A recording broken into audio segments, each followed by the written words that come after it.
Coucou à tous, aujourd'hui on se retrouve pour la recette du tagine tunisien. Donc c'est très simple, il faut un oignon ciselé, de l'huile de tournesol, de la viande hachée ou de l'escalope, c'est selon vos goûts, selon ce que vous voulez. 3 pommes de terre coupées en dés, 3 œufs ou 4, c'est en fonction, on verra. Pour l'instant j'en ai mis que 3. De la vache qui rit, du persil, du gruyère et mental râpé, sel, poivre et des épices tunisiennes. Ça dépend des régions, ça s'appelle tabel ou lebzar touma. Donc, je ne suis pas tunisienne, donc désolée pour la prononciation. Si vous n'avez pas ça, et ben vous pouvez mettre les épices de vos choix, c'est-à-dire gingembre, sel, poivre, pourquoi pas un petit peu d'ail et du persil, voilà, tout simplement. Donc on commence.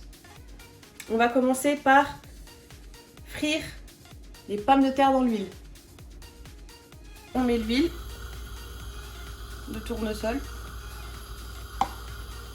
et on va venir frire les pommes de terre.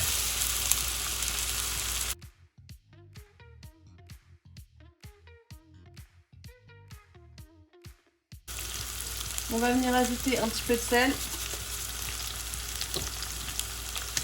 un petit peu de poivre.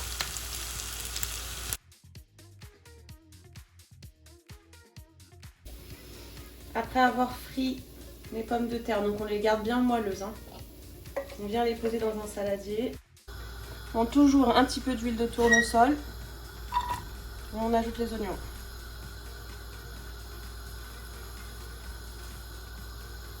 Après que les oignons aient bien doré, on ajoute la viande hachée, le sel, le poivre et 2 pincées d'épices tunisiennes.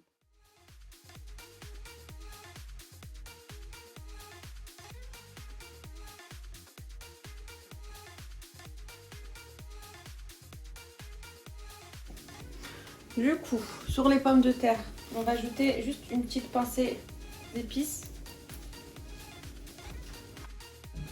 J'ajoute un tout petit peu de colorant alimentaire, vraiment c'est facultatif. C'est parce que j'aime bien quand c'est bien jaune. Voilà. On va venir ajouter sur les pommes de terre la viande hachée et les oignons.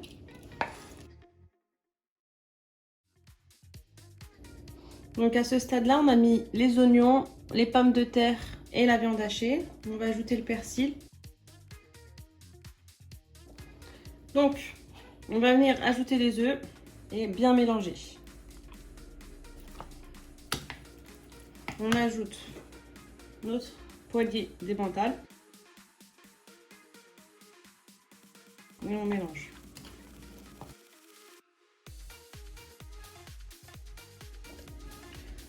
On va couper ensuite des petits morceaux de vache qui rit qu'on va mettre un peu partout. Donc vous pouvez le faire dans un grand plat. Moi j'ai décidé de les faire individuels car je trouve ça plus beau esthétiquement et c'est plus rapide à manger. On vient mettre une bonne cuillère.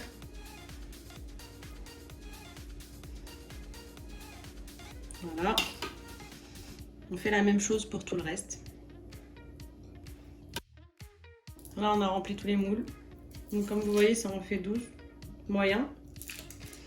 Et on va venir tout simplement poser un morceau de kiri au milieu.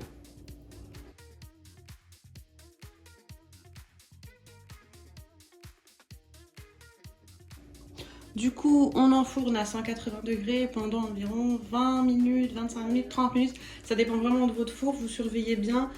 Dès que vous voyez que l'œuf est bien cuit et que ça ressemble à un tagine, c'est-à-dire que c'est bien compact, c'est que c'est bon. Voilà, c'est sorti du four au bout de 20 minutes. On attend pour les démouler.